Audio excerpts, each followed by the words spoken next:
Welcome to Two Flippin' Dudes, everyone. Welcome to the show tonight. I am Jason, your host, as always, and I'm with my co-host, Chris. And on tonight's show, it's going to be a fun one. We're going to be talking about Facebook Marketplace, why we're selling on Facebook Marketplace, and why you should consider it as well. So stick around for that because we're going to get into it. It's going to be a blast. But Chris, first things first, welcome to the show. It's good to be here, man. Happy Thursday. Happy Thursday to you. Well, why don't we kick things off, get started right away. Reach out to that new viewer, those new viewers who are watching, and tell them what this show is all about. Welcome, everyone, to Two Flippin' Dudes. This is a live weekly show by resellers for resellers. Jason and I do this show for three simple reasons.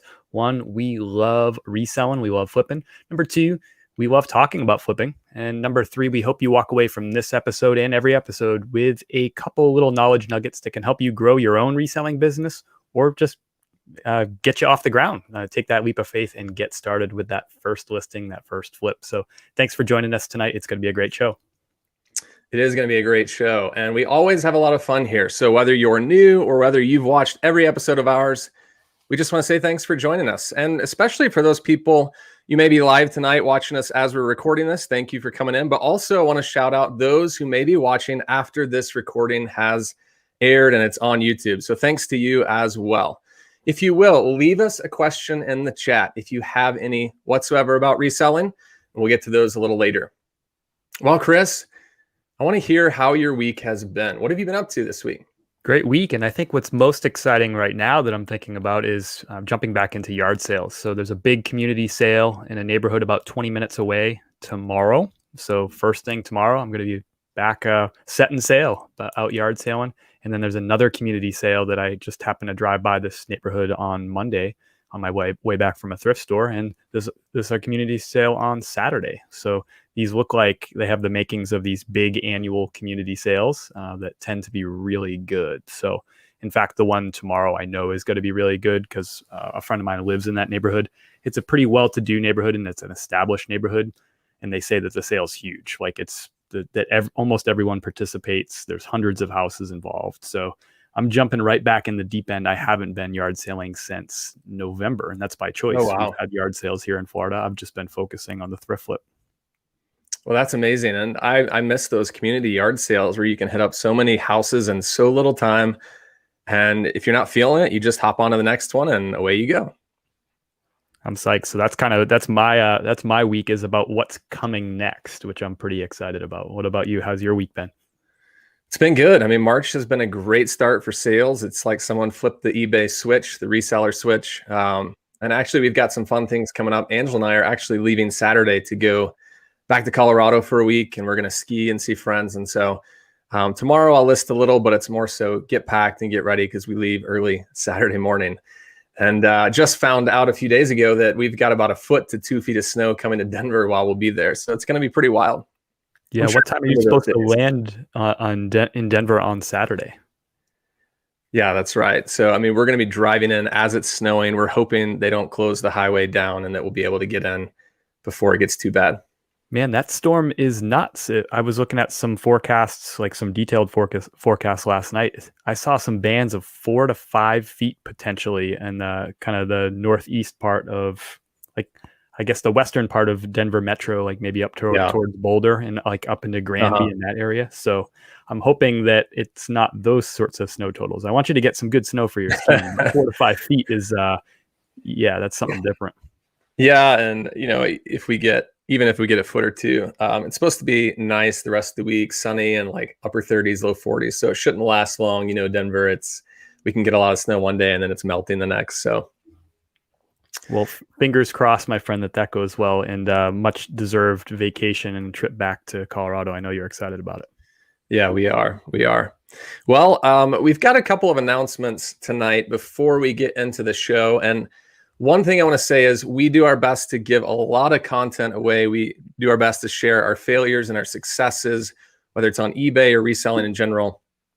And we're always here to help you all. And one thing we haven't done much is ask for your help. So if you're watching, would you do us a favor? Would you support us by clicking the like button on that in that YouTube description. So go ahead and give it a like. It's really simple. It helps this channel out and this show be seen so that others can jump in, come hang out, and get into the conversation with us. So I appreciate that, and we love your support.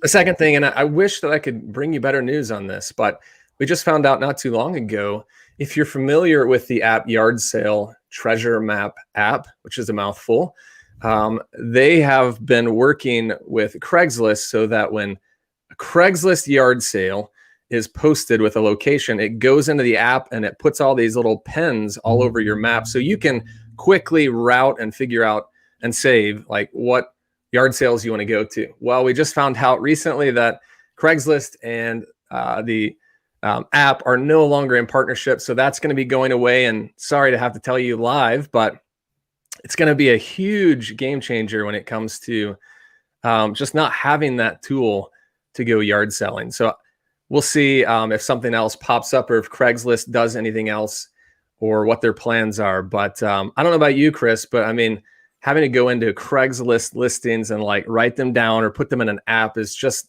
manually, it's just not a fun thing to do. It's just going to create so much more time.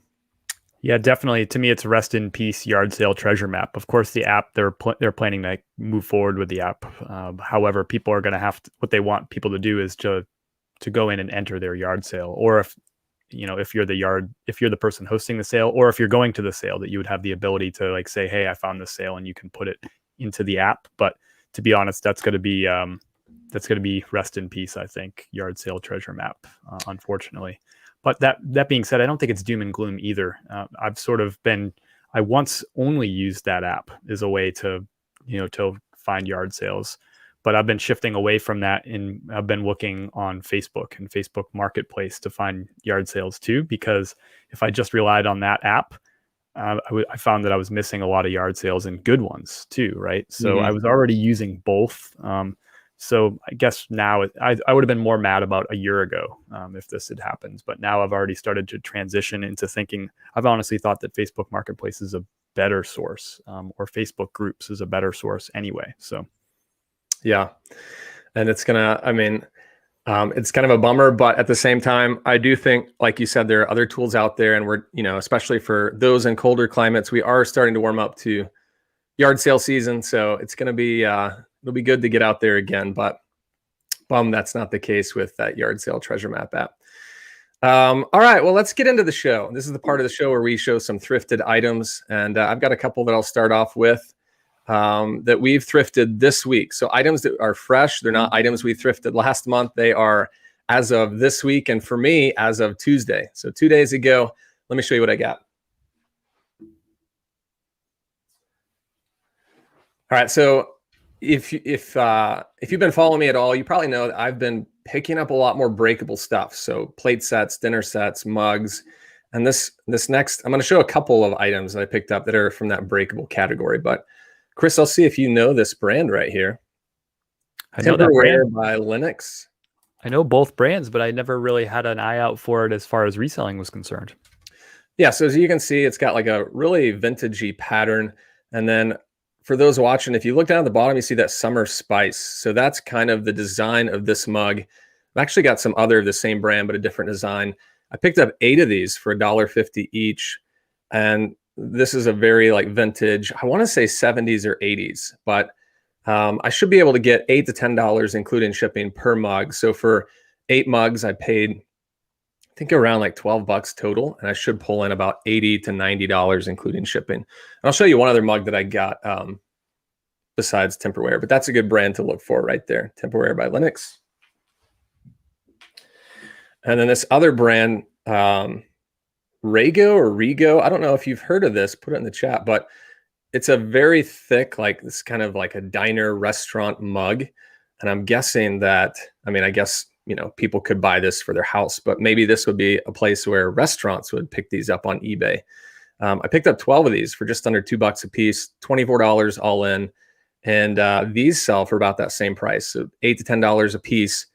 And so for 12 mugs, should be able to get around $120 on 24 invested. So very thick, good mug there. Nice find. Heard of that brand, Chris? I've heard of that. Rego one before. I'm Rego. guessing that the strategy is going to be to lot those up and try to sell them together. Yeah, and I'm glad you asked that because that's one thing I wanted to say. So I've on the 12 mugs I was just telling you about, I listed those already in sets of 4. So I created one listing, set of 4 for 40 or 50, somewhere in there. And then I've got quantity 3. So, someone could come in and snatch up 8 if they wanted, or all 12, but at least at a minimum, I'm selling 4 at a time. So I'll go one more breakable and then I'll turn it over to you, Chris, to show a couple items you found. But here's another like dinnerware set. I picked up 4 of these plates, and it's kind of a unique pattern there. And the brand is Baziri, which I've never heard of. I'll show you the back. See if you can see that right there. And made in Italy. This one doesn't have like a pattern description on the back per se, but I just looked up sold comps to get what this pattern is. And picked up 4 of these plates for $4.97. Should get around $50, including shipping on this. So, if you know what to look for, these dinner sets, the mugs, really good items to find. And don't be scared, because I didn't pick this stuff up for so long, just because I was afraid to ship it. But it's really not that bad if you have the supplies, and you can really make some good money. And I'll be showing you an item later in our game tonight. So, wow, what nice about you, find. Chris? I'm learning. I'm taking notes over here. I'm supposed to be like paying attention and like running a show here, but you're teaching tonight. I love it. Yeah, what have you found? I know you had a big haul on Wednesday, so I picked up 68 items yesterday. It was pretty awesome. So I'll show you a couple of cool ones. I'm going to stay clothes to start things off because I love clothes. So we'll check out this first item. We'll show you the tag first. A lot of people I think are familiar with that Kuji. I've never found this though. It's the Kuji Luxe. So I guess high-end Kuji. I don't know. So what makes this shirt? And if Jason, if you could blow me out. Yeah, let's get there. you We that. go. So to me, it's this paisley pattern on it. Pretty cool. It's got these like Kuji likes to do is put the emblems all over the place. So on each side, it's got that emblem. It's flip cuff, meaning like the inside cuff is a different color like that. So, and a contrast collar too, which is kind of a nice touch. So I think this will sell quick. I'm thinking $25 to $30. It's one of those items where it's like item scarcity. There's not many shirts that are similar to this. There's none that are exact comps for this. And it's a decent size at 16. So I think it'll sell cool. This paisley pattern, people like that kind of thing. So anyway, excited about that find. The only Kujis that I've found before in thrift stores are overpriced jeans. And I've purchased some Polo shirts, Kuji, that are actually still in my inventory that I was excited about, but they've kind of been sitting. But we're also just getting into Polo shirt season anyway. Another find, you'll recognize this brand. Love this brand. I've probably shown it on the show before at least once, maybe twice, but it's just such a cool brand. Carbon to Cobalt. Yeah, Carbon to Cobalt. One of my favorite brands. It's a really fast mover for me. This shirt has a really neat pattern to it. I don't know if you can see that. Yeah, that is really unique. Colorful. It's a super soft cotton shirt. What's really interesting too is if you look on the inside, it's kind of like it's hard to, I wish you could feel the shirt through the camera, but you can see that knit on the inside. Kind of just a really cool soft shirt. I think it's a good size too, XL, right? 100% cotton. So I think this will probably last a couple of weeks in the store tops. I'm thinking probably upper 20s, maybe low 30s on that for selling price. And both of those I probably paid between $3 and $4 for. Yeah, the Kuji brand, I used to find that all the time in Denver, but I just don't see it here. Interesting. Yeah. I'll show one more since I'm on a roll here with clothing. This one I'm excited about for very different reasons, totally off brand from those other ones, right? This brand is Timberland. So I'll show you let's see. Usually you can recognize the brand with the little tree there. Where is it? I think you can get it there. Yeah, there it is. So this is a New Hampshire brand, and that's super relevant for this conversation. I'm going to move my mic a little bit. Relevant for this conversation because on the tag here, and this is what makes this unique, it says Tuckerman's Ravine on the tag. So Tuckerman's Ravine, anybody who's from the Northeast in New Hampshire understands Tuckerman's Ravine as kind of like a huge climbing spring skiing destination. It's where outdoorsmen go and test their mettle. Really extreme weather. It's on Mount Washington. So that's what makes this piece particularly unique. I don't pick up Timberland, but this is a really heavy cotton jacket, elbow patches, and that Tuckerman's Ravine thing. So this is going to be one of those things where I'm going to be looking for the right buyer who resonates with Tuckerman's Ravine. A lot of people don't know that Timberland is actually a made in New Hampshire brand, Stratham, New Hampshire. So they're now owned by like a bigger entity, but I think they still have like a headquarters in New Hampshire. So Tuckerman's Ravine is a place that's close, near and dear to my heart too. Love Mount Washington, love that area. So I was happy to find that. I'm thinking that thing, I'll probably list it for like $69. Wow. Paid probably $5 or $6 for it. We'll see. I might not get $69. But still, I mean, if you get, 65% of that, 70%, that's a really good flip. Sure. And I think the right buyer could come along and pick that up. I mean, $69 is not too much to ask for like a heavy coat anyway. And the fact that that's kind of that unique, like Tuckerman's Ravine thing, any of these outdoorsmen in New Hampshire, it's going to resonate with. So, yeah. I never look, I see Timberland, but I never really look at it. So I'll have to start looking for that Tuckerman's Ravine thing that you're talking about. I'm actually going to move my mic a little bit a ways too, so I can show you this guy. I have never found this brand in the wild before. Chris, I'm sure you know that brand right there. Is it Thule? Is that how you pronounce it? Absolutely. They're best known for their bike racks. Yeah. So we have a ski rack on our car by this brand, but they have bike racks, they have kayak racks, they have a bunch of like travel commuter stuff, but this is like a commuter backpack. And they had this, I mean, as soon as I saw it, I was like, I'm getting that. I'm not even going to look up comps. It was like just the standard bag price, which was $4 or $5, but it's got several. I mean, it's got two main compartments. It's got pockets on each side. It's got a top here, which I'm not sure what it's for, but it's like a hard case. And it's like a semicircle. So I'm not sure if it's like glasses or phone or something. But I looked this up. There were like 2 or 3 of the exact bag that went for, I think it was like 50 plus shipping. And there was one that was like 65 all in. So I honestly thought I'd get 35 or 40. And I obviously raised my price after looking up comps on that. But Thule, great brand and first find for me. I think probably what you're looking at there too is a little bit of item scarcity. Although Thule isn't probably worth, it's probably not a better product than a lot of bags that are like $40 bags or $35 bags. But there's not a lot of Thule out there in terms of like backpacks like that. Yeah. So good find, and people recognize the brand because it's on top of a whole bunch of Subarus and stuff out in the mountains. Right? I think I looked up those bags brand new, and they're around 120, 130, I think. So, I mean, if I'm looking at the right bag, but I'll show one more item. And I thought about making this my coolest pick, but I made a last minute decision here. So this isn't going to be it, but this is a pretty cool find. But check out this hat right here. Nice. You know, that Nike SB. Yep. The SB is big right now in terms of shoes and Nike world. That's their skateboarding line, SB. So, and everything that's SB is really hot right now. But look at the back pattern. It's like very colorful, striped. They had this for $6, and that's a lot for a hat. And I was like, and looked it up. There was a sold comp that went for, I think, $26 all in, which is great for a hat. So I definitely picked it up. The only downside is it's youth, but that may actually help me out because I see more youth buying this than like a 30 to 40-year-old man. I don't know, man. That's the style right now. You're just getting old. But the bill is kind of like, I am getting old, but the bill is kind of like a shorter bill. It's not a hat that I'm used to seeing. So we'll see. I'll get it listed and see what it brings in. No, that's a really cool find. That's a cool hat. I was going to say you should keep it, but it's probably too small for your skull. Probably too small and too colorful for me. I'm like a simple guy.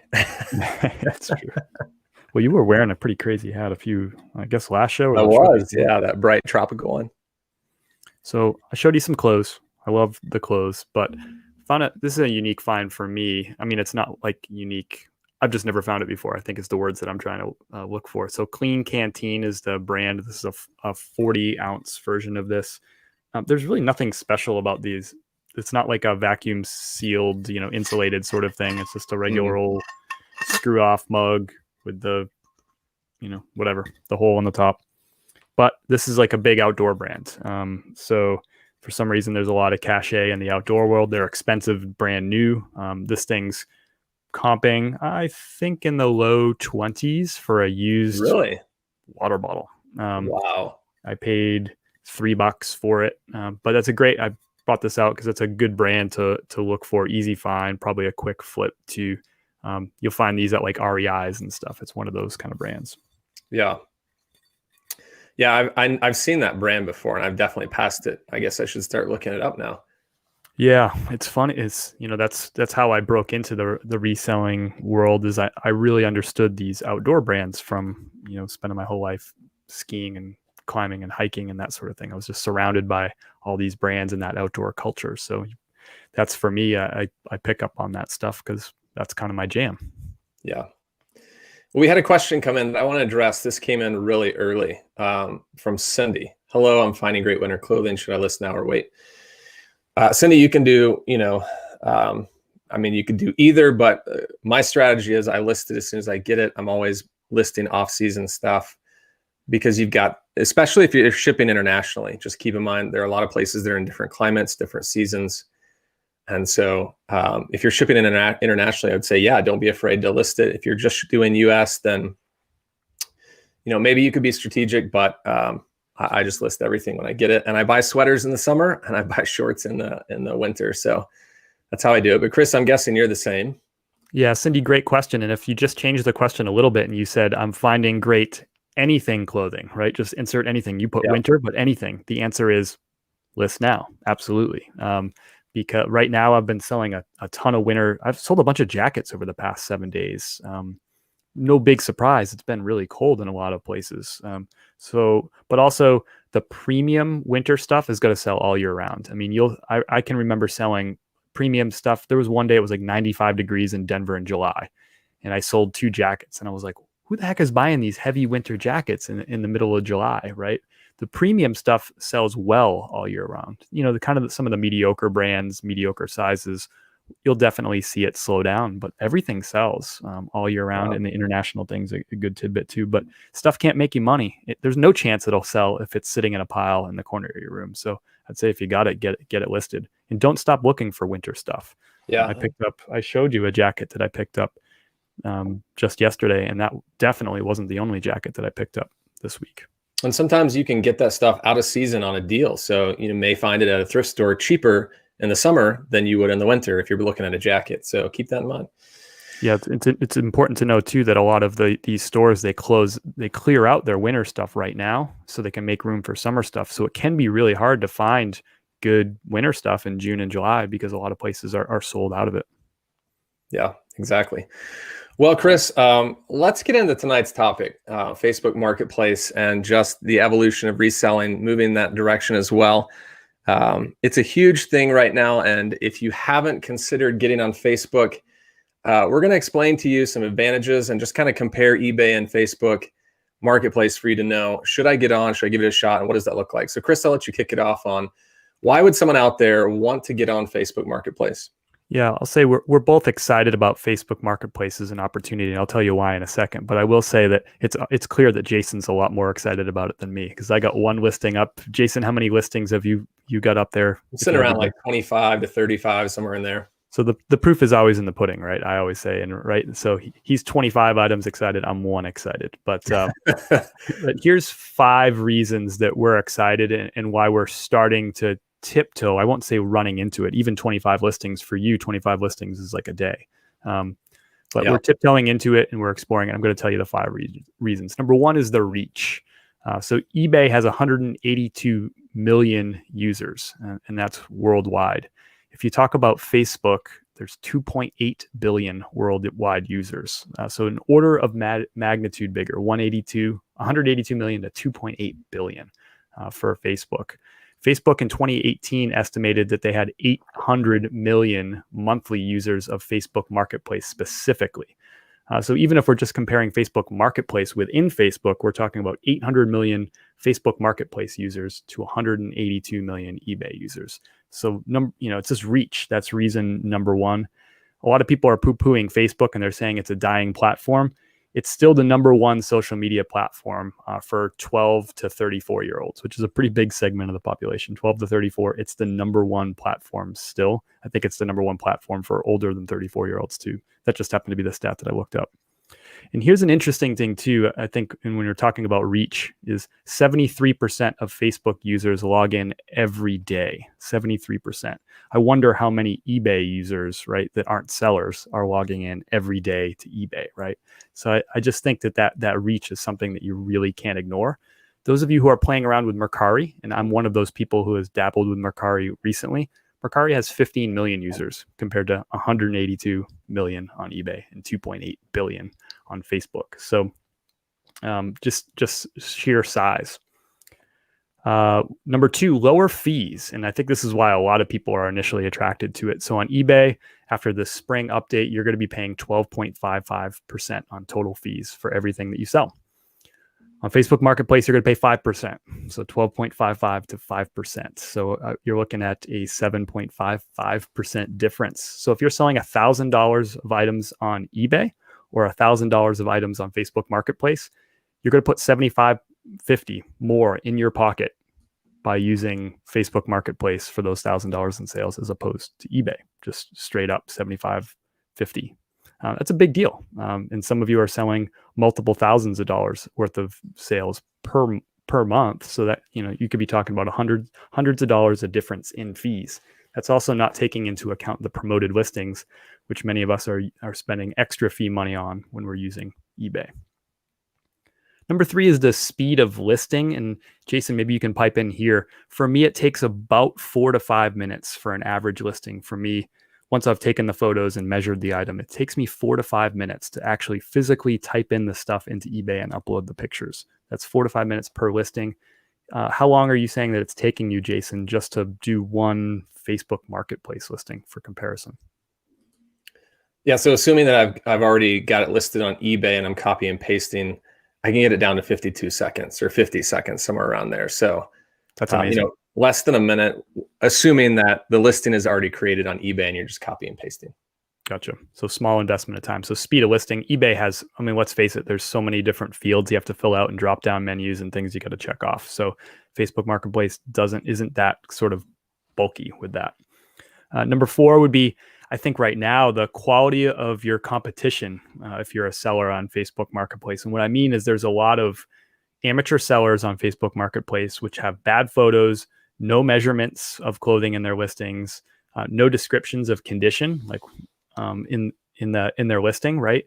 So I think it's really easy when you come in with professional, like nicely done photos with descriptions of the condition of the item and measurements that you can blow a lot of other sellers out of the water, and people might even be willing to spend more money on your item because they have more buyer confidence in your ability to deliver. So to me, that quality of competition being lower, this is like getting back to like old school eBay. That's the way it was. There was a lot of sellers who just didn't know how to do it. So if you did a nice job on eBay back in the late 90s, early 2000s, it was easy to crush your competition. I think that's true right now with Facebook Marketplace. And number five, I think this might even be the biggest reason long term, is I think the ability for eBay to grow. The ability for Facebook Marketplace to grow. So eBay derives all of their revenue from people selling stuff on their platform and them taking a piece of it. Facebook makes, I think I wrote down the number. Facebook makes bananas money. I think that's the official number, right? Bananas money without even like making any money from fees whatsoever with Marketplace. Marketplace could not exist, and they're doing, I think it was $86 billion in revenue in 2020. And I think less than 1% of that was coming from Facebook Marketplace. So what that means for Facebook Marketplace, or for Facebook, is they can invest money into Facebook Marketplace, right? Build up Marketplace, have that really low 5% fee, and take over some of the market share. And because they don't need to make money off of it. eBay needs to make money off of it. Facebook doesn't need to make money off it. It's just a nice little bonus for them. So they can really ramp that up by having low fees. And they can also improve the platform. They have some of the best software engineers in the world working for them because it's Facebook. So they can just build it out and they can kind of take over. So I don't think that they're going to ultimately take over for eBay. And if they did, I don't know how long from now that would be. But I think they can be really competitive and take away some of eBay's huge market share in the seller world. So I think that's probably maybe the most overlooked piece is Facebook Marketplace is on the rise. Yeah, I agree with you there. And, I will say, so Chris and I started talking about Facebook as far as listing on Facebook, a few weeks ago. And I was like, let's go for it. If we're already creating listings on eBay, why am I not giving this a shot just to see? Definitely piqued my interest on the smaller fees. So I'm going to go over a couple of sales that I made. So keep in mind, I think I've got around 35 listings. As mentioned, I've made 2 sales. I made a couple of local sales, but I'm just talking about the ones where I actually shipped them and didn't meet up with someone locally. I'm going to share my screen here and just show you, for those that may be new to Facebook Marketplace, I'm sure a lot of you have seen this, you're familiar, but this is like my listing screen.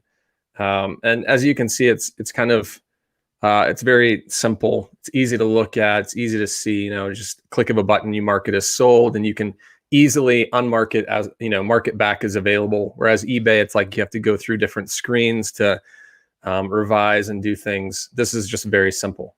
So I've got a bunch of items here. I will say, when I first started, and I'll scroll down to the very bottom because the bottom are more of the older listings.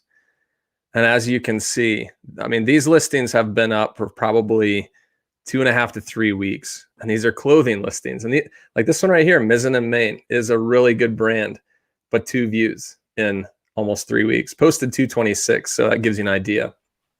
The Stafford Blazer, 14 views. So what I've discovered is clothing is not going to be the market that I'm going to focus on when it comes to selling on Facebook. Unless it's like a higher demand item where there's a lot of interest. But for your just typical like button down dress shirts, that's not what I'm going to be focusing on. I've left those up just because, if I get a buyer, great, I might as well not take them down, but I'm not going to be adding any more clothing per se. So what am I selling? Well, as you can see, these top listings here are more of my newer listings. I've got shoes. There's the hat I just showed you. Electronics. I haven't found that plates or mugs do really well here, so I may halt that, but more of the hard good categories are what I'm focusing on. And I'll just show you, if I click on this, those are the 2 sales that I made. And I'm going to go over my specific fees and my profit for these items compared to what I would have made on eBay had I sold them, just to give you an idea. But these are the 2 sales that I made where I actually shipped it out. And I won't click on that because it will show you the buyer's information, and I don't want to do that. But basically, if I click into this, I get the buyer's information from address to email to their name. I also get, in this next screen, I get the total that they went for. So the total sales price plus it shows me line by line all the fees associated, which is really simple because it's really shipping, tax, and Facebook's 5% fee. So, I mean, really simply, I can get a very quick view of how much I made. Whereas with eBay, it's very confusing. There are people out there that are like, I've been selling eBay for so long. I mean, even I get stumped on what am I making on eBay sometimes when you think there are so many different categories and there's different fees associated with those categories depending on where you're selling. So this is a very simple approach. And like I said, you can quickly go in, see how much you made, and you're on your way. And then lastly, if you look right here, I'm just making sure that bottom screen wasn't there before, but I'm making sure no personal information is popping up. You can see on those 2 sales, I've got pending 56.15. So that hasn't gone into my account yet. I'm still waiting, but they're the proceeds from the 2 sales right there. And then 5 days after they deliver, which they have delivered. So 5 days after that, apparently Facebook puts it in my account that I've attached to my bank account that I've attached to my Facebook account. So very simple. I want to talk about also when you're in the listing. So let's say I'm listing this mug right here. And so I've already got the price in of $20. And let's go to the next screen. and you can see this shipping option right here. And then I've already chosen $9 shipping because it's going to be 1 to 2 pounds. It will tell you right here, if it sells for 20 bucks, here's your estimated payment, $18.55, which is a huge thing to see right now when you're pricing this. This is how much I'm going to walk away with. And so I think as far as how simple and easy it is for the average person to come in, heck, I mean, even the person who's great at math, just to come in and go, there's my bottom line right there. And all I have to subtract is cost of goods sold. It's very simple. So that's kind of the approach on Facebook, and obvious advantages that I would say selling on Facebook. The only thing that, the only drawback I can see right now that I would say is not a huge deal, but whenever I would get sales, like when those 2 sales came in, I've got the Facebook app, but I didn't get like a cha-ching. I didn't get a visual. There was nothing like what eBay has where you get that instant notification. I think it went to my email and told me I have a sale, or I had an order or something, but I still had to go in and confirm the sale and confirm, even though the buyer had already paid, I had to do like a couple extra steps. So it was a little wonky on that end, but I can't complain. So I'll really quickly break down those 2 sales. So I'll go back to, let's see, this screen right here, which were the orders I had. So for these Vibrams, I sold them for $40.50, which included shipping. And on Facebook, I made $19. Oh, sorry, wrong one. $24.79. If I had sold that on eBay and subtracted out their fees, and I'm going to assume that I sold it with promoted listing because about 70% of my items do, I would have only made $19.51. So that's a $5 swing on a $40 item, which is huge. Well, really 35. That's a huge deal. Yeah, that's a huge deal. If you multiply that, I know you're selling more than 100 items, sometimes more than 200 items a month. I mean, if you're making an extra $5 and you multiply that by 100, I mean, y'all can do the math. That's a lot of money. Yeah, it's an extra 12.5% on top of using Facebook. Now, the other one, the Tiva's there, and I'll go over this quickly. I sold for 25 plus shipping.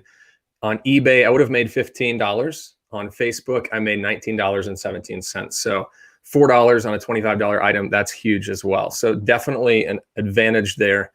And it's just, I'm very glad to have put those items up. So we'll continue to monitor. And this is something that we're going to continue to kind of check in as we make sales. And Chris may only have one now, but next week he'll have a few more up, and maybe by then he'll have made a sale.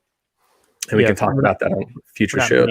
To sort of talk about this today, like we're the experts in Facebook Marketplace. We're actually talking about this today as being like, hey, we're probably experts in eBay, and now we're going to go figure out what's going on with Facebook Marketplace, and we're going to share that journey with you. Jason's a little bit further along in that journey. I will say, I'm the stats guy, and Jason is telling you what's actually like, you know, he's having the lived experience. But I think the reason that you're seeing that those clothes aren't getting the same traction is I think that the buyers for those clothes are an older demographic. And what's interesting is that eBay's number one demographic for age is 25 to 34. That's their biggest group. That's 31%. I'm sorry, that's Facebook. 25 to 34-year-olds are 31% of their users. So basically a third, 25 to 34. Their second biggest category or second biggest demographic, 18 to 24. So they're 25 to 34, and that group younger are their biggest two. If you look at eBay, the biggest one is 35 to 49. So that older group is 32% is a third, right? The second category, or the second biggest demographic for eBay, 50 to 64. So the eBay users are trending significantly older than what Facebook's users are, which is really interesting when you're thinking about what items that you might tiptoe into Facebook with. So I'm going to tiptoe in with things like sports cards, sneakers, like Jordans, that type of stuff, like streetwear, vintage tees, toys.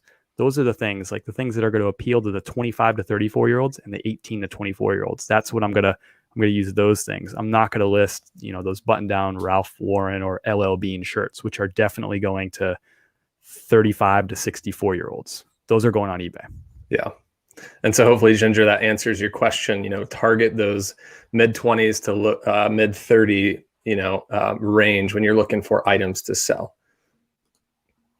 I also think jerseys can be really big over there too. These are just my guesses. And the one thing that I posted so far was a soccer scarf that I put over onto Facebook Marketplace. Yeah. And Juan does say Facebook pays you once it's delivered. And I know you had a sale, Juan. You were a guest on the show last week. You had a sale before I did. So that's good to know. And maybe I'm incorrect on that. But so we'll see on when I actually get paid. I'm still waiting on mine. But that's the great thing is Chris and I are going to be fully transparent with you on the process. And again, we're in no way experts. So we'll kind of bring it to you as we learn and continue on with Facebook Marketplace as well as eBay and other avenues if they warrant it too. So, and we hope you join us on the journey too, right? And maybe try, taking a few of your items and putting them on Facebook Marketplace and learn along with us. Yeah. Well, let's move on because we're out of time on that. But let's move on to our fun show or our fun game of the show. Chris, we've got a flipping game to play, and I guess I'm defending this week. Am I? You are. So let's play a flipping game. Yeah, let's play a flipping game. We got 5 flipping questions. We got 2 flipping dudes, and we'll have 1 flipping winner. Question number 5 is important. That takes you, the audience, to vote for that one. So stay tuned for question number 5. You'll probably be determining the winner of the game. Question number 5 is a lot of fun. So let's start with question number 1. Let's jump right into this. Your biggest sale. Everything that we're talking about is from the last 7 days of sales and finds. So you're defending champion, Jason. So that means you go first. What was your biggest sale of the week? All right. Well, here it is. I picked up this this Hearthside Garden Festival. I told you I had a dinnerware set that I was going to be showing you later on. And this was my biggest sale of the week. So I picked these up for around $15 all in for this. I thought I had it in there, but it looks, if I remember right, it was 13 pieces.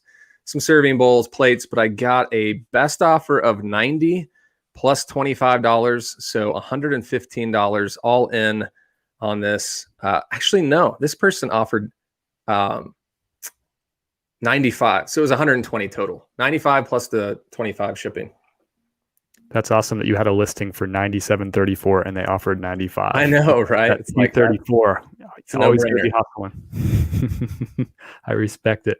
Cool, great flip, man. I love that. Big numbers. Here's my biggest one. You beat me by a smidge. I got a total of $99, including shipping. That's full asking price plus $29 shipping on this bad boy. It's a Sony bookshelf stereo. These things sell. This is like yard sale heaven right here. You're like, why is somebody buying CD player? It's a CD cassette deck thing, like little bookshelf speaker. These things sell. So take a look out for these things. I paid $20 for it.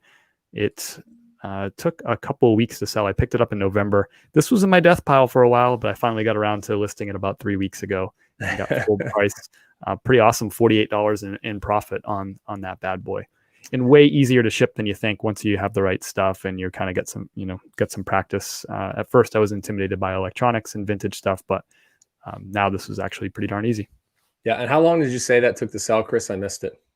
3 weeks of listed time. I picked that thing up back at it. The last garage sale, like the last community sale I went to back in November, that was at the bottom of the death pile.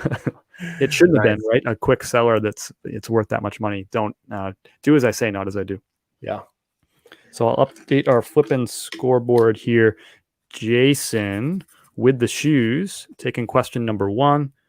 To Chris with the shirts, 1-0, shoes to shirts. We'll move on to question number 2 here.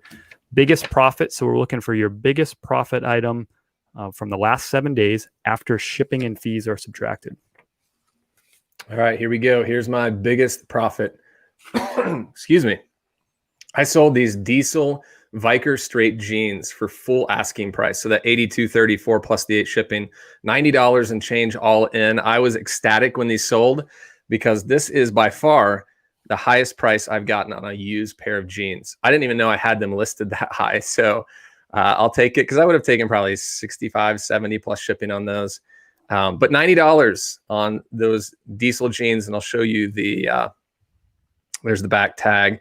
Usually you'll find this diesel on the front pocket like that. And on the inside of the waist, you can see the diesel Viker model tag there. It's got the size upside down. But that's kind of their signature move right there. So profit on that because that's what you're wanting to know. A total of $62.06. I only paid $10 for these jeans. That is amazing. Awesome flip. And if you're looking at diesels, most diesels are worth good money. They're not all created equal. The model really matters. So when you're looking at comps, look at the model. I've sold new ones for a good bit less than that before, just not as desirable as a model.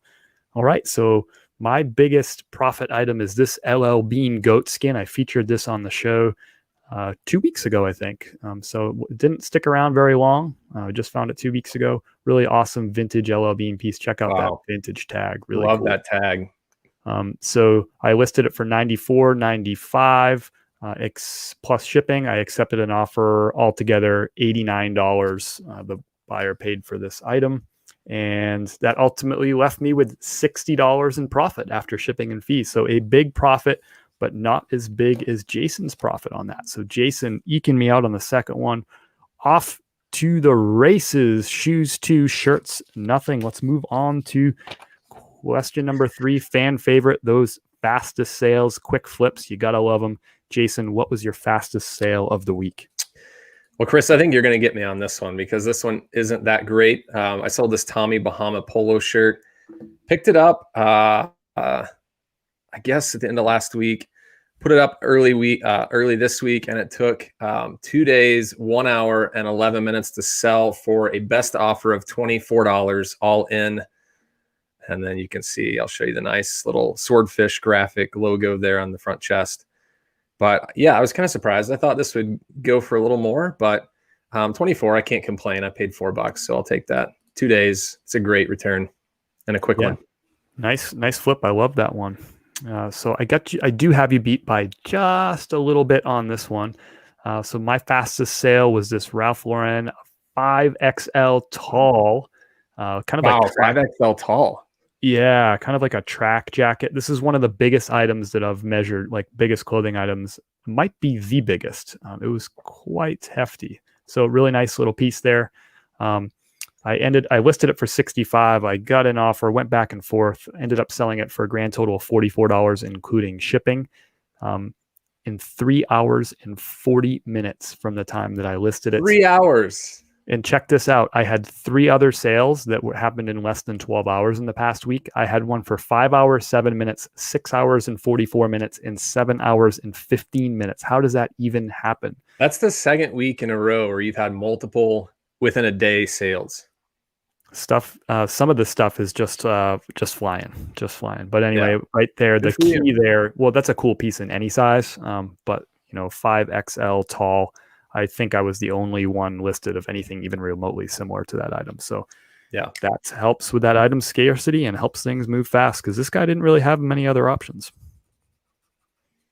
Well, good fast flip there.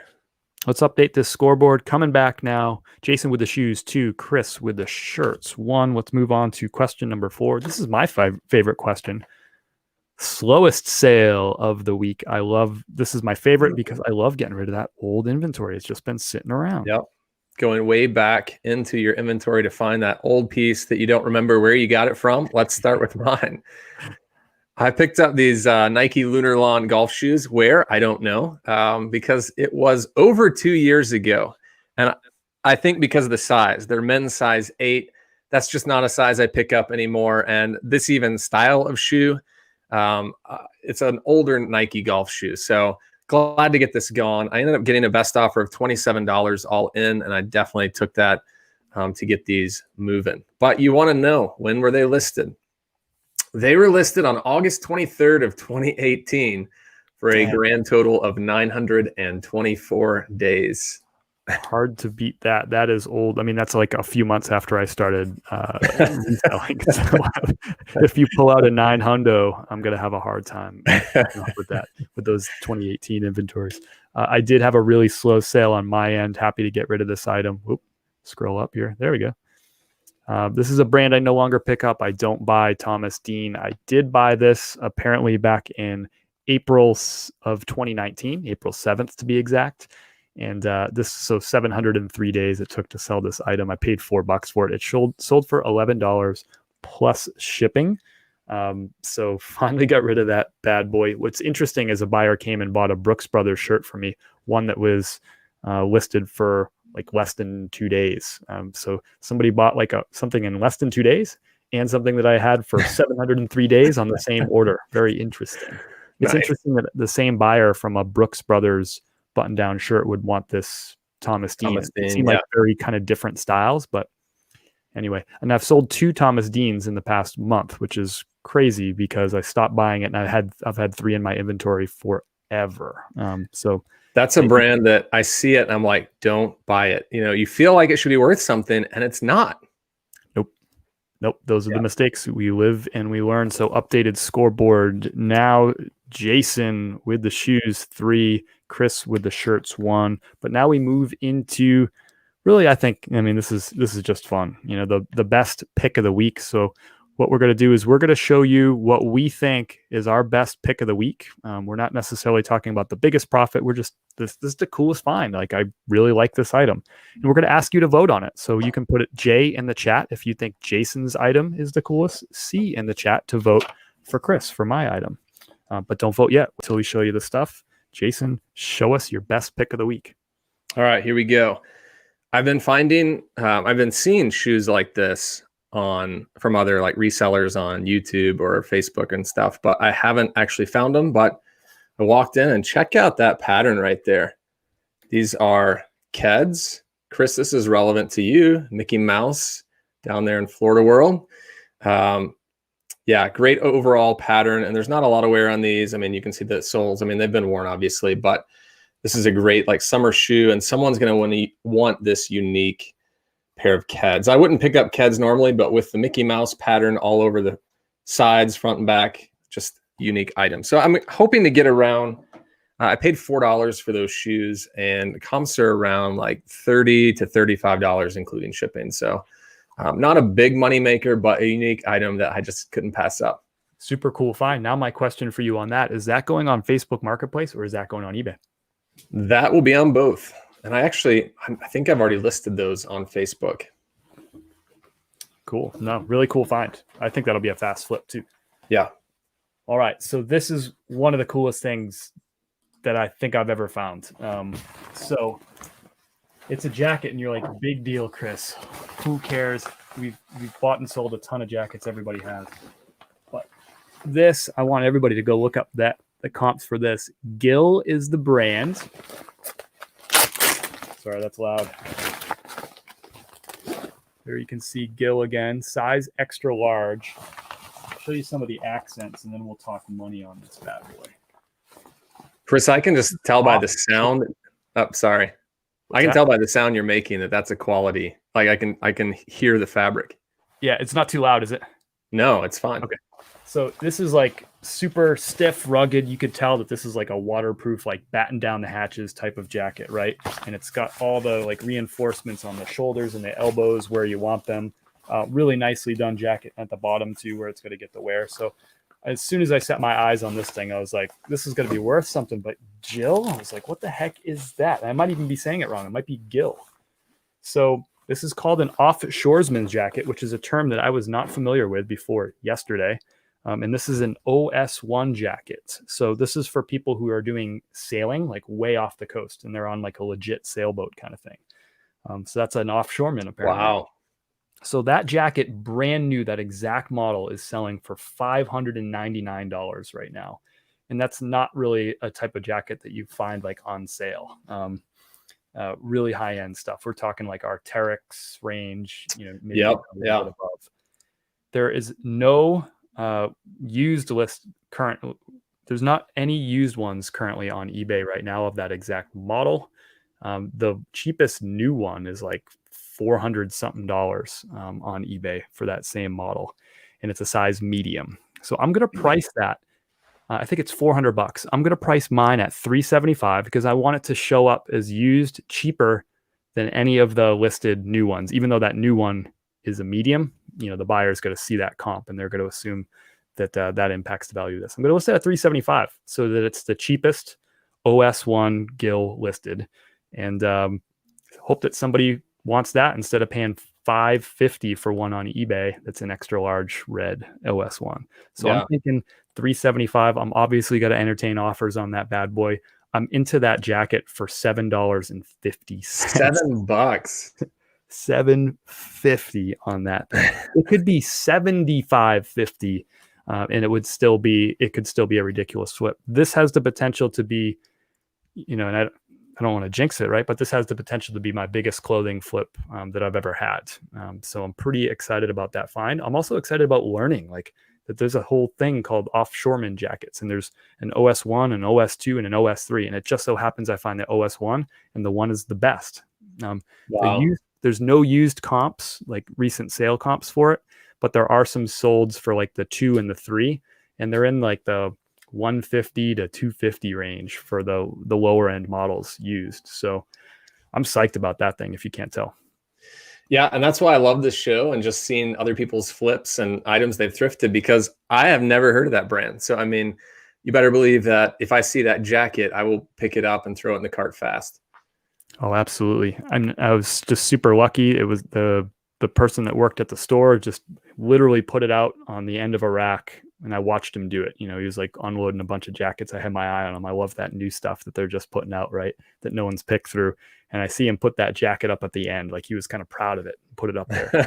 And I was like, that thing looks sick. I'm going to check that thing out. And at first, when I saw Gil, I was like, I don't know. That brand, I never heard of it. You know what I mean? I was thinking Arc'teryx or something, right?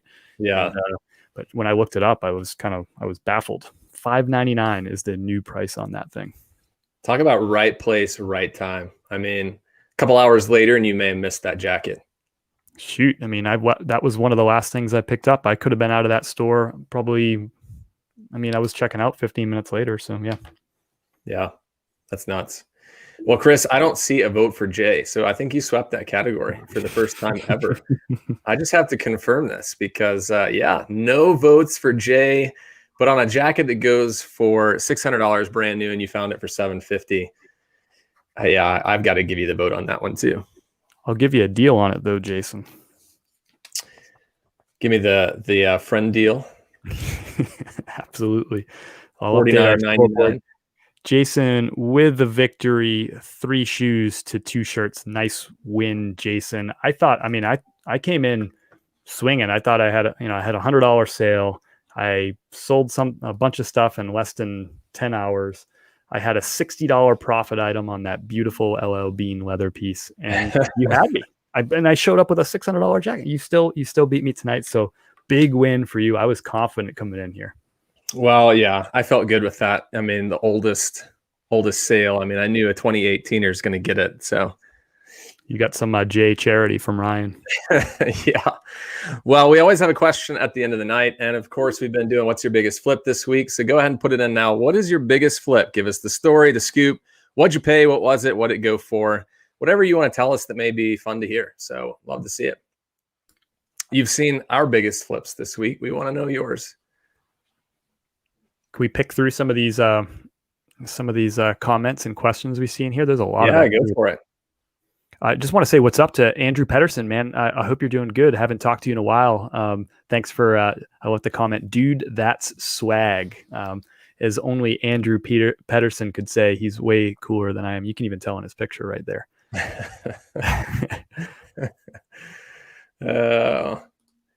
Yeah, I wasn't sure on the Mickey shoes, Carol. I thought I'd have a shot. I was really appealing to some of you out there, like if I could find that Mickey enthusiast and get some votes. But again, that jacket was balling. Central Illinois Liberal. I sold a Dr. Seuss book we had laying around for $250. Wow, got it sold before it got taken down. $250. That's nuts. Have you heard about that one, Chris? No. I'm sorry. I'm looking through some of these comments and I'm laughing a little bit. I'm seeing Ryan here. I find Facebook is a great place to learn about politics as well as flipping. Yeah, as long as it's your first source for politics, Ryan, you'll be okay. Line Creek Boutique Golf Clubs paid $10, sold $115 in 5 hours. And I actually watched his video on those. I think it was a junior set of King Cobra clubs. Dang. Yeah, and I've seen those before. Maybe not the King Cobras, but I've just passed on by. But not anymore. I'll be looking at those. I would have never thought you'd get that much for youth. I thought youth was like a no-no. I know, right? Line dancing with Nick and Renee, Giordana bike shirt, paid $2, sold 45 all in. I've sold that brand. I know that's a really high dollar brand. So great flip there. So those of you watching, be on the lookout for Giordana. I don't see it that often at all. No. Samantha paid $2 for a Tom Petty Deluxe 4 CD set, sold it for 35. Wow. Maybe she sold that to the buyer who bought my Sony CD cassette tape bookshelf stereo. Could be, just getting the whole package deal there, bundle it together. I love when you find those items that are like small and easy to ship and they go for that much money too, and you're only paying $2. Great flip. Well, that's all that I see tonight on flips for the week. There's our updated score. I'm really trying to come back, Chris. You got a really commanding lead at the beginning of these episodes, and I'm really pushing to get close to you where you're at. Well, 2 wins in a row and a really strong win tonight. I'm impressed. I'm telling you, I came in here swaggy tonight, ready to roll, and you just rolled me. Well, thanks, everyone. Had a really great time tonight. Thanks for joining the show. If one thing that we're good at is being really transparent about our business and sharing with you our journey. One thing we're not really good at, though, is asking for y'all to go ahead and like and leave some comments on these videos. So both this one and previous episodes of the show, any likes that we get, it just helps us get out there to more people, so more people can kind of come in and join the fun and share their flips and ask their questions. So thanks for taking a second to do that. That means a lot to us. Yeah, and our last thing tonight, we will not be here next Thursday, so our show will take a brief pause for a week as I'm on vacation, and we will be back the following week. So don't come back next Thursday, but come back in 2 weeks, and we'll be live again, episode 13, the lucky number 13. And Dan Marino's number, Dan the man. Jason, wishing you an awesome vacation back in Denver, and I hope that the snow cooperates and that you're able to get up in the mountains and play. A big storm rolling in, and wishing everybody a wonderful couple of weeks. We'll catch you in 2 weeks. If you need to get more of us in between, here's how you can find me, Chris at Peak, on both Instagram and TikTok. I put up daily content, daily bolos and flips. And you can find me at jason.m.hayes on Instagram and on TikTok. So come follow us there if you're not familiar, and join us on another platform as well. So thanks, guys, for watching, and we hope you have a great week. We'll see you.